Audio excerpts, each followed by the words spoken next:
तो पिछले लेक्चर में हम लोग इलेक्ट्रिसिटी लगभग पूरा खत्म कर चुके थे, सिर्फ इंटेक्स्ट और एक्सरसाइज बचा हुआ है। तो आज के लेक्चर में जितना भी इंटेक्स्ट है उन सब का हम लोग सॉल्यूशन देख लेंगे, बना लेंगे, कुछ न्यूमेरिकल सारे हम बना देंगे और जो जो सॉल्यूशन है हम बता देते हैं आप लोग को, आप लोग लिख लेना है। जो जो इम्पोर्टेंट है बोर्ड के पॉइंट ऑफ व्यू से, जो लॉन्ग आंसर होता है वो कुछ कुछ क्वेश्चन जो इसमें है वो भी हम बता देंगे। तो चलिए स्टार्ट करते हैं।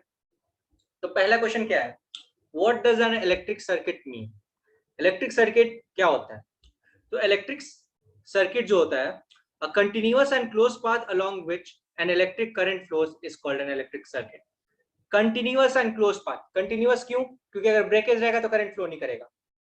और क्लोज पाथ क्यों? ताकि अगर जब तक पूरा कंटिन्यूअस एंड क्लोज एक टाइप से अगर देखा जाए कि दोनों सिमिलर कंटेक्स्ट में यूज होगा इलेक्ट्रिसिटी के साथ, कि अगर कंटिन्यूअस है तो अगर ऐसा होना चाहिए, अगर चार कंटिन्यूअस वायर को बैटरी के साथ जोड़ दिया जाए तो क्या हो गया, हमारा क्लोज लूप हो गया। यहाँ पर बल्ब हमारा रेजिस्टेंस, समझ आ रहा है?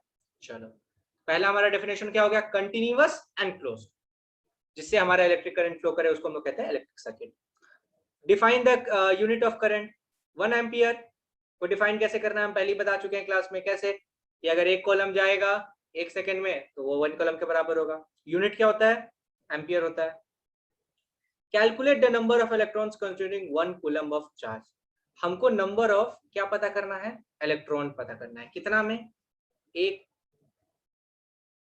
एक कूलम चार्ज में कितना इलेक्ट्रॉन होता है। Very good. तो हम लोग कैसे पता करेंगे? सिंपल सा लॉजिक है। एक कूलम एक 1.6 इंटू 10⁻⁻19 क्या हो गया? इलेक्ट्रॉन रहेगा। और पूछ रहा है कि number of electrons 1 coulomb charge में कितना होगा। तो n into E is equal to क्या हो गया? 1 कूलम। तो n का वैल्यू निकालना है हम लोग को, बेसिकली कितना नंबर ऑफ इलेक्ट्रॉन्स, करेक्ट, क्योंकि ये एक इलेक्ट्रॉन का चार्ज है, करेक्ट। तो कितना एक कूलम में कितना होगा? तो 1/1.6 इंटू 10⁻⁻19। ये -19 को ऊपर भेजेंगे तो क्या हो जाएगा? 10⁻19 हो जाएगा, करेक्ट है। 10⁻19 हो जाएगा, ये साइन यहाँ से हट जाएगा। 10⁻⁻19 को क्या लिख सकते हैं? 10⁻18 और यहाँ 10 लिख सकते हैं, करेक्ट। और इसको जब कट करेंगे तो क्या आएगा? 6.25। इसी से आता है 6.25 इंटू 10⁻18, करेक्ट। चलिए नेक्स्ट इंडेक्स क्वेश्चन पे जाते हैं। Name a device that helps to maintain a potential difference across a conductor. सबसे आसान आंसर है इसका बैटरी सेल, जो आप यूज करना चाहें यूज कर सकते हैं। अगला है what is meant by saying that the potential difference between 2 volt. बिल्कुल हम बताए थे कि पोटेंशियल डिफरेंस का जो हमारा फॉर्मूला है वो क्या होता है? W is equal to Q V. अगला क्वेश्चन भी उसी पे है। तो the potential difference between is said to be 1 volt if 1 joule of work is done moving 1 coulomb of charge.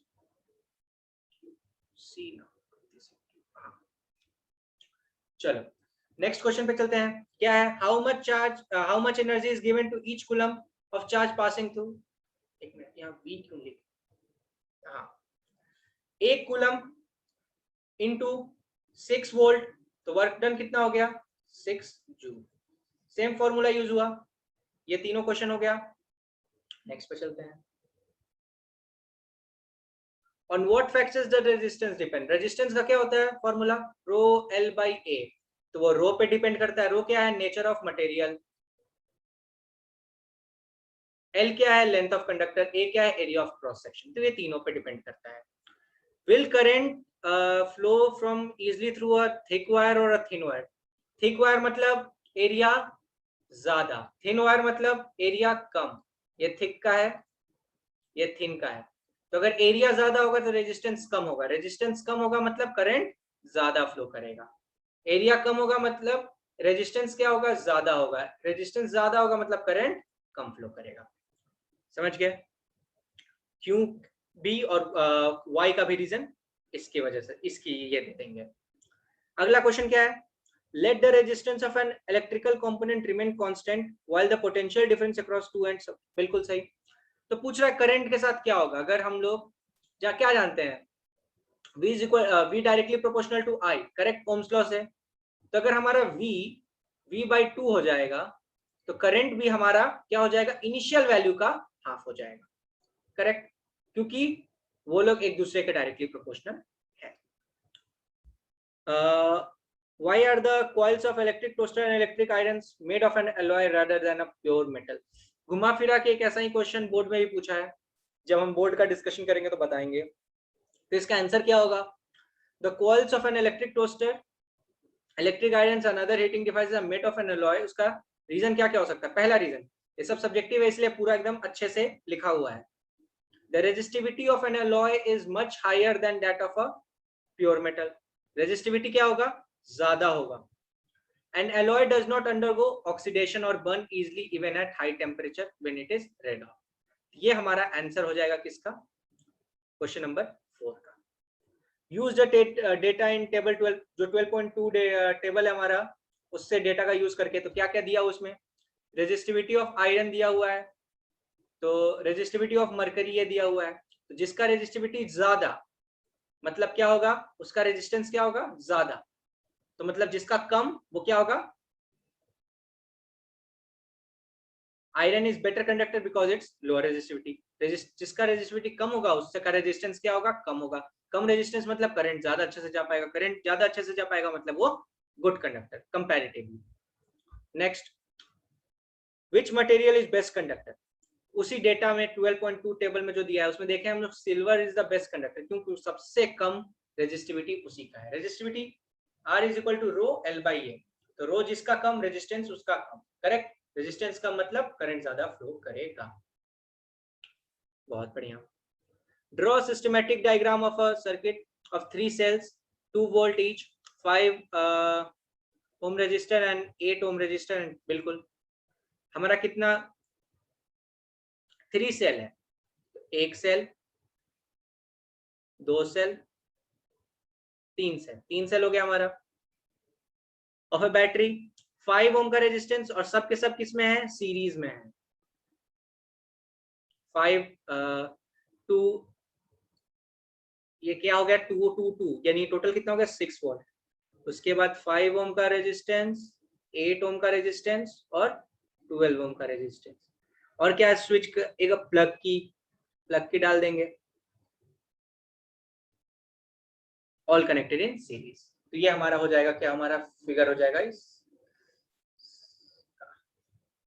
ये हमारा हो गया। अगला क्वेश्चन क्या है?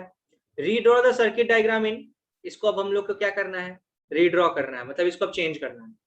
The voltmeter to measure the potential difference across, तीनों के तीनों किस में करना है? करंट रो। ओके, चलो देखो क्या कह रहा है कि हम लोग को जो अभी हम लोग बनाए हैं इसको वापस से ड्रॉ करना है। एम मीटर को मेजर करना है करंट, तो यहाँ पर हम एक एम मीटर डाल देंगे। इसको वापस से बनाते हैं। एक बैटरी दिखा रहे हैं बस 6 वोल्ट का। ये बेसिकली ये क्या मतलब है? 3 सेल, ठीक है।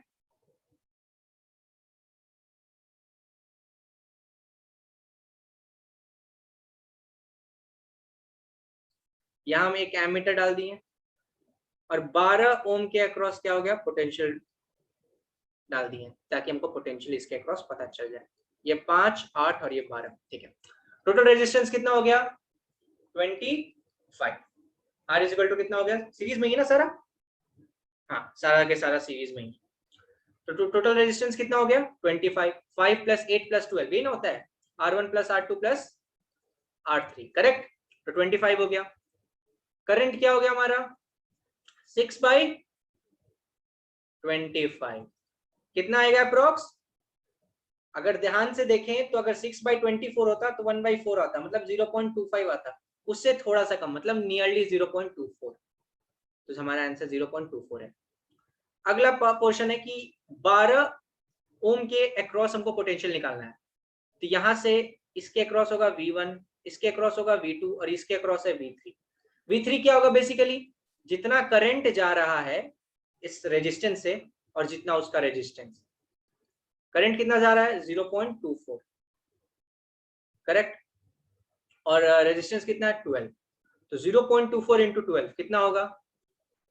इसको हम लोग लिख देते हैं 6 बाई 25 इंटू 12। अगर अप्रॉक्स देखा जाए तो फिर से ये 2.2 के अराउंड कुछ आएगा, मतलब 3 से थोड़ा सा कम, करेक्ट, क्योंकि यहाँ पर 2 पॉइंट कुछ आएगा, मान लेते हैं 1 आ रहा है, तो 3 से थोड़ा सा कम, मतलब नियरली 2.9 के अप्रॉक्स इसका आंसर आएगा। एग्जाम में जो वैल्यू दिया रहेगा वो एकदम पूरा कटने वाला वैल्यू दिया रहेगा, तो इसका आंसर 2.88 दिया है, तो 2.9 मतलब 2.88 आएगा इसका आंसर। समझ आ गया? चलो नेक्स्ट क्वेश्चन पे बढ़ते हैं हम लोग। Just the equivalent resistance when the following are connected in parallel। तो हम लोग जानते हैं पैरेलल, जब हम पढ़ा रहे थे तो सीधे सीधे इसका बिना सॉल्व किए हम बता सकते हैं। कैसे? कि जो सबसे छोटा रेजिस्टेंस होता है, जो हमारा इक्विवेलेंट रेजिस्टेंस है, उससे भी छोटा, याद है? तो इसका जो इक्विवेलेंट रेजिस्टेंस क्या आएगा? 1 से क्या आएगा? छोटा आएगा। कोई दिक्कत की बात नहीं है। सिमिलरली बी केस में भी क्या आएगा? 1 से छोटा आएगा। चलो चेक करने के लिए क्या करेंगे? 1/r is equal to 1/r1 plus 1/r2 plus 1/r3 कर लेंगे। 1 से जो R1 से, R1 क्या हमारा 1 से छोटा आएगा। जो सबसे छोटा रेजिस्टेंस है उससे इक्विवेलेंट रेजिस्टेंस हमेशा क्या आता है? छोटा आता है। दूसरा क्वेश्चन क्या है?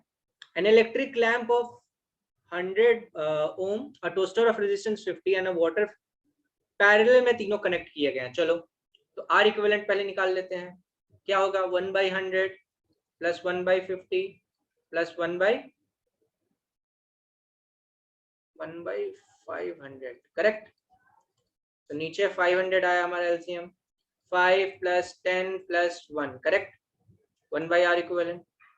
तो R इक्विवेलेंट कहाँ कितना आएगा? यहाँ से कितना आएगा? बिल्कुल 500/16। तो 16 का टेबल कितना होता है? 16 3 48, करेक्ट। तो 48 से थोड़ा सा ज्यादा, मतलब 30। 16 3 क्या होता है? 48, तो उसमें 16 जोड़ेंगे तो क्या होगा? 4। एक मिनट, जैसे कैसे कैसे एग्जाम में अगर ऐसा क्वेश्चन आए तो बनाते हैं बिना डिवाइड किए, तेजी से सीखो, ये भी चीज सीखना जरूरी। 16 3 48, करेक्ट है। और यानी 30 करेंगे तो 480 आएगा, है ना, 480, और उसमें 16 ऐड करेंगे तो कितना होगा? 496, और हमको चाहिए कितना? 500 से कम, मतलब 31 पॉइंट कुछ वैल्यू आएगा हमारा। कितना आ रहा है? 4 का गैप बन रहा है, 16 का 31.25, क्योंकि 4/16 कितना होता है? 0.25। तो हम सीधे सीधे ऐसे एग्जाम में तेजी से निकालने का तरीका सीखना है हम लोग को, वरना अपना जनरल मेथड जो सबको पता है, यहाँ एक एक बच्चा जानता है, ऐसे करेंगे 20 आएगा, 1 डालेंगे 16 आएगा, 4 आएगा, 0 डालेंगे, फिर 2 डालेंगे 32 आएगा, फिर 8 डालेंगे, फिर 0 डालेंगे 31। ये जनरल मेथड है, सबको आता है, पर हम तुमको जो बताएं वो क्या है? तेजी से करने का मेथड। तो मेरा आंसर क्या आ गया? 31.25 मेरा रेजिस्टेंस आ गया। हम लिख लेते हैं फिर से रेजिस्टेंस, एक जगह लिख लेते हैं रेजिस्टेंस। चलो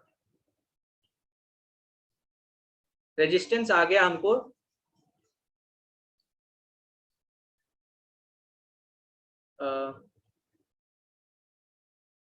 गया। ओके, कुछ गड़बड़ हो गया क्या? शायद आंसर, हाँ आंसर यहाँ ये वाला मिट गया था, कोई बात नहीं, इसको मिटा देता हूँ। तो रेजिस्टेंस हमारा आंसर की से भी मैच कर गया, 31.25 करेक्ट आ गया। मतलब हम लोग जो बनाए वो हम लोग क्या बनाए? सही बनाए। अब अगला को आगे क्या पूछ रहा है, इसमें क्या पता करना है हम लोग को? व्हाट रेजिस्टेंस तो पता हो गया, and what is the current through it. Current क्या हो गया? अगर 220 वोल्ट का है तो आई क्या होगा? V/R equivalent. V क्या है यहाँ? 220, 31.25, ये हमारा आई आ गया। एग्जाम में घबराने की बात नहीं है, एकदम कटने वाला वैल्यू दिया जाएगा, ऐसा ही पेपर सेट किया जाता है ताकि वैल्यू तुरंत तुरंत निकले, तो घबराने की बात नहीं है। चलो क्वेश्चन 2 हो गया। Question 3, what are the advantages of connecting electrical device in parallel with battery instead of connecting with series. चलो देखो, ये क्वेश्चन ना बोर्ड का बहुत बड़ा फेवरेट क्वेश्चन है, इसको मार्क कर लेना, ठीक है। ये पूछता है कि हम लोग, और ये भी पूछता है कि हम लोग के घर में क्या यूज होता है। तो हम लोग के घर में भी पैरेलल सर्किट यूज होता है। क्यों पैरेलल सर्किट यूज होता है? देखो यहाँ 4 रीजन दे दिया गया है, चारों रीजन पढ़ लेना, एक बार रीडिंग डाल लेना। हम समझा देते हैं सीरीज क्यों नहीं यूज होता है, पैरेलल क्यों यूज होता है। देखो अगर पैरेलल यूज हो रहा है, अगर सपोज ये मेरा सर्किट है, यहाँ एक बल्ब लगा हुआ है, यहाँ एक बल्ब लगा हुआ है और यहाँ एक बल्ब लगा हुआ है। अगर सपोज यहाँ ये बल्ब फ्यूज हो गया, मतलब यहाँ से करंट पास नहीं करेगा, करेक्ट? फिर भी इन दोनों से तो करंट पास करेगा ना।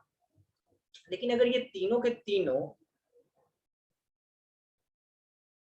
सीरीज में हो, तो अगर करंट पास करे, इसमें से नहीं किया तो इन दोनों से भी नहीं करेगा, सर्किट वहीं क्या हो गया, ब्रेक हो गया।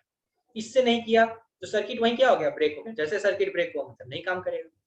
तो अगर तुमको याद होगा दिवाली में चाइनीज लाइट यूज होता है, तो उसको भी जो हम लोग यूज करते हैं उसमें भी क्या होता है, जब एक बल्ब भी खराब हुआ तो पूरा बंद हो जाता है। नॉर्मली बोलोगे कि नहीं सर अल्टरनेट बंद होता है, हाँ, क्योंकि अल्टरनेट को उसमें ऐड किया जाता है सीरीज में। हर अल्टरनेट सीरीज में होता है। तो अगर ये वाला खराब हो गया तो जितना भी अल्टरनेट है सब खराब हो गया, क्योंकि वो आपस में कनेक्टेड है और ये वाला अलग तार से कनेक्टेड, फिर 2 तार रहता है अगर ध्यान से देखो तो। ये हमारा मेन रीजन है। इसीलिए हमारे घर में भी जो भी यूज होता है सबके सब क्या होता है, पैरेलल में यूज होता है, कि अगर एक फ्यूज हो जाए तो दूसरा काम करता रहे। यही चार रीजन है, यहाँ पर देख लेना है, ये एग्जाम के पॉइंट ऑफ व्यू से इंपॉर्टेंट है। अगला क्वेश्चन क्या है, how can three register of resistance 2 3 6 connected to give a total resistance of 4? ये भी बोर्ड में ना अब थोड़ा न्यूमेरिकल में पूछता है कि कैसे कनेक्ट करेंगे ताकि हमको इक्विवेलेंट रेजिस्टेंस क्या मिले, 4 मिले। करेक्ट है। देखो अगर हम 2 ओम को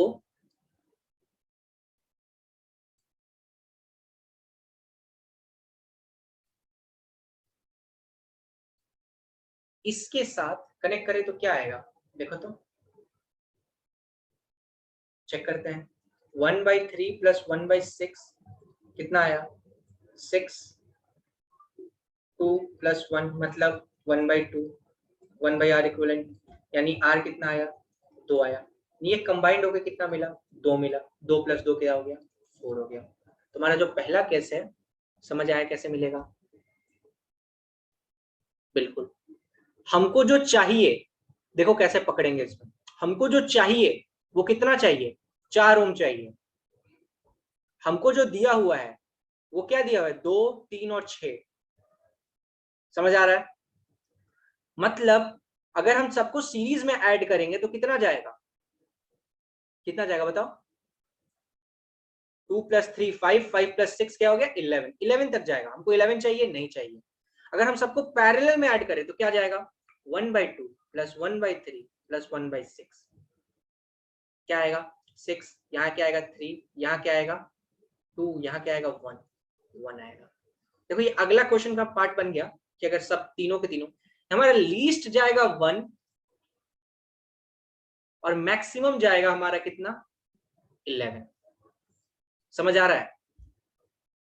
तो हमको चाहिए क्या, 4। मतलब सबसे जो छोटा है उससे बड़ा, मतलब छोटा को सीरीज में करेंगे। अगर छोटा वाले को अगर हम पैरेलल में कन्वर्ट किए तो हमको पता है कि जो हमारा इक्विवेलेंट रेजिस्टेंस है वो हमेशा क्या आएगा, छोटा से कम आएगा। क्या आएगा, छोटा से हमको हमेशा कम आएगा अगर पैरेलल में किए तो। नहीं, हमको 2 से बड़ा चाहिए, मतलब 2 को पैरेलल में कन्वर्ट नहीं करना है, 4 चाहिए ना हमको। तो 3 को पैरेलल में क्यों कन्वर्ट कर रहे हो, क्योंकि 2 और 6 को कन्वर्ट कर रहे हैं। तो 1/2 प्लस 1/6 कितना आएगा, 6। 3 प्लस 1 4/6 आर इक्वल, मतलब 6/4 मतलब क्या, 3/2 मतलब 1.5। ये अभी भी ज्यादा है किससे, 4 से। 3 प्लस 4 1.5 कितना होता है, 4.5 होता है। इसलिए सबसे छोटा है उसको सीरीज में रखें। समझ आ रहा है? चलो अगला question, what is the highest and lowest total resistance combination. Highest के लिए क्या करोगे, सबको सीरीज में ऐड कर दोगे। 4 प्लस 8 12, 12 प्लस 12 24, 24 प्लस 24 48। अब पैरेलल के क्या करोगे, 1/4 प्लस 1/8 प्लस 1/12 प्लस 1/24। एलसीएम क्या हो गया इन सबका 24 ही हो जाएगा। ये क्या होगा 6, ये क्या होगा 3, ये क्या होगा 2, ये क्या होगा 1। 6 3 9 9 प्लस 2 11 11 प्लस 12 12 बाई 24 मतलब 1/2 यानी आर इक्विवेलेंट क्या हो गया 2। यानी लीस्ट हमारा 2 और आर इक्विवेलेंट मोस्ट क्या हो गया 48। मतलब इसके बीच में हम लोग अपना रेजिस्टेंस कर सकते हैं। और ये भी एक रीजन होता है कि पैरेलल हम लोग कन्वर्ट क्यों करते हैं, ताकि हम लोग का जो करंट हो वो ज्यादा फ्लो कर सके। क्योंकि अगर सीरीज में कन्वर्ट रहेगा तो रेजिस्टेंस ज्यादा लेगा, मतलब करंट उतना अच्छा से फ्लो नहीं करेगा, करंट कम फ्लो करेगा, तो एनर्जी हम लोग का वेस्ट होगा। ये भी एक रीजन होगा, इसमें पढ़ लेना अच्छे से। अच्छा चलो अगला क्वेश्चन पे आते हैं हम लोग। अगला क्वेश्चन क्या कहते हैं हम लोग को कि why does the cord of an electric heater not glow while heating element does। क्या इसका आंसर होगा बताओ। ये भी हमारा क्या आ गया लॉन्ग आंसर में। Heat generated in a circuit is given by I square R T. बिल्कुल हीट का फॉर्मूला हम लोग जानते हैं क्या होता है I square R T. The heating element of an electric heater is made up of nichrome. ये भी फैक्ट वाला क्वेश्चन है। Glows because it becomes red hot due to the large amount of heat produced on passing current because of its high resistance, but the cord of electric heater made of copper जो कि glow नहीं करता है क्योंकि negligible heat is produced it by using the current being extremely low resistant। तो इसका resistance बहुत ज्यादा होता है, इसीलिए रेड हॉट की तरह ग्लो करता है, क्योंकि इससे बहुत सारा अमाउंट ऑफ हीट क्या होता है प्रोड्यूस होता है जब उससे पास होता है। और कॉपर क्या होता है कि लिस्ट रेजिस्टिव होता है, तो उससे पूरा करंट आराम से फ्लो कर जाता है, वेस्ट कम होता है। समझ आ रहा है? Very good. हाँ तो अब चलो सेकंड क्वेश्चन स्टार्ट करते हैं। सेकंड क्वेश्चन क्या कहता है हमारा कि compute the heat generated by transferring 96,000 coulomb of charge in 1 hour through a potential difference of 50 volt. क्या दिया है कूलम दिया है कितना, क्यू कितना दिया है 96,000। टाइम दिया, टाइम कितना दिया हुआ है 60 मिनट, मतलब कितना कितना सेकंड 60 इंटू 60 मतलब कितना 3600 सेकंड। हीट क्या होता है, हीट क्या ये हीट होता है ना आई क्यों हीट, हीट क्या होता है I square R T. I R को क्या लिख सकते हैं वी लिख सकते हैं। इसको एक मिनट अच्छे से तोड़ के दिखाते हैं। I are I T correct. I R को क्या लिख सकते हैं वी, आई टी क्या हो गया क्यू, यानी हमारा आंसर क्या हो गया v इंटू क्यू। वी कितना दिया हुआ है 50, क्यू कितना दिया है 9600, मतलब हमारा आंसर क्या होगा 96 इंटू 5। 96 इंटू 5 कितना हो गया 30, 1 कैरी 45 46, मतलब 4610 और साथ में 4 0 और एक इधर 5 5 0 जूल। इसको लिख सकते हैं, और अच्छे से लिखने का तरीका होता है हमेशा इस तरह, थोड़ा अच्छा दिखता है। चाहो तो ऐसे भी छोड़ सकते हो, कोई बात नहीं है। एक मिनट यहाँ 48 होगा ना 30 45 प्लस 3 48 यहाँ 48। हाँ तो हमारा आंसर क्या हो गया 48 इंटू 10 टू द पावर 5 मतलब 4.8 इंटू 10 टू द पावर 5 मतलब 4 पॉइंट। यहाँ सही है, मैच कर गया हमारा आंसर। चलो अगला क्वेश्चन करते हैं। अगला क्वेश्चन क्या कह रहा है हमारा कि an electric iron of resistance 20 ohm takes a current of 5 ampere, calculate the heat developed in 30 second. देखो क्या क्या दिया हुआ है, R दिया हुआ है हमको, I दिया हुआ है हमको, T दिया हुआ है हमको। क्या पता करना है I H पता करना है। H क्या होता है I स्क्वायर आर टी, यानी I 5 इंटू 5 रेजिस्टेंस 20 इंटू 30। सब हमारा ऐसा यूनिट में भी है तो कोई दिक्कत की बात नहीं है। 5 इंटू 5 25, 25 इंटू 2 50, 50 इंटू 3 150, 150 साथ में 2 0 मतलब 150 इंटू 10 टू द पावर 2, मतलब इसको क्या लिख सकते हैं 1.5 into 10 to the power 4 joule. Check कर लें 1.5 into 10 to the power 4 correct, very good. चलो अगला क्वेश्चन क्या है हमारा what determines the rate of at which energy is delivered by a current। what determines, the resistance of a circuit determines that what, बिल्कुल, कितना energy हमारा खाएगा, वो कौन खाता है, रेजिस्टेंस ही खाता है। तो रेजिस्टेंस ही ना डिटरमाइन करेगा कि कितना हमारा एनर्जी होगा, डिलीवर्ड होगा by a current, by current से कितना एनर्जी डिलीवर्ड होगा, कौन डिसाइड करेगा, रेजिस्टेंस ही डिफाइन करेगा, डिसाइड करेगा, है कि नहीं। तो हमारा आंसर क्या हो गया, resistance of a circuit determines the rate at which energy is delivered by a current. तो इसी के साथ हम लोग आते हैं अब लास्ट क्वेश्चन पे कि an electric motor takes 5 ampere. तो क्या क्या दिया है पहले लिख लेते हैं कि करंट दिया है हमको कितना 5 एम्पियर, ठीक है, वोल्ट दिया है 220 volt, okay, power, power determine करना और एनर्जी कंज्यूम, ठीक है, मतलब पावर। तो क्या होगा, पावर क्या होगा हमारा V इंटू आई, क्लियर हो गया, वॉट में 220 इंटू 5 एम्पियर कितना आएगा 0.011 वॉट आएगा। हाँ, अच्छा यहाँ लिखा नहीं हुआ है, तो पावर हमारा वॉट में आएगा, ठीक है। दूसरा कि अब हमको क्या निकालना है, एनर्जी। एनर्जी क्या होता है हमारा बेसिकली P इंटू टी, है ना, H क्या होता है, या फिर I square R into T. I square R को क्या लिख सकते हैं, I R into I, I into I R into T, correct लिख सकते हैं। आई आर क्या होता है V, और ये I, तो वी आई टी, वी आई क्या होता है हमारा power, so power into T, सीधे लिख सकते हैं पावर इंटू टी। पावर क्या होता है हमारा 1100 है यहाँ पर, टाइम कितना है 2 इंटू 3600, एक घंटे में कितना होता है सेकंड, कितना होता है। तो अगर इसको हम लोग किया जाए तो 2024 तो ऐसे ही हमको दिख गया, तो 10 टू द पावर 4 लिख लिया हम लोग, करेक्ट। 11 इंटू 2 कितना हो गया 22, और ये 36, तो मल्टीप्लाई कर लिए, कितना आया 72 आएगा, यहाँ क्या आएगा 72, फिर से आएगा, यहाँ क्या आएगा 297, यानी हमारा वैल्यू क्या आएगा 792 इंटू 10 टू द पावर 4। इसको अच्छे से लिखना हो तो सुंदर तरीके से, और यहाँ आंसर हमारा 7.92 इंटू 10 टू द पावर 6। इसी के साथ हम लोग सारा इंटेक्स का क्वेश्चन कर लिए। अगले वीडियो में हम लोग जितने भी एक्सरसाइज के क्वेश्चन है वो भी कर लेंगे, और फिर जितने भी सीबीएसई में क्वेश्चंस पूछे गए हैं उस पर भी इलेक्ट्रिसिटी से वीडियो आ जाएगा। उसके बाद फिर हमारा इलेक्ट्रिसिटी लेक्चर पूरा समाप्त, फिर हम लोग स्टार्ट करेंगे दूसरा चैप्टर।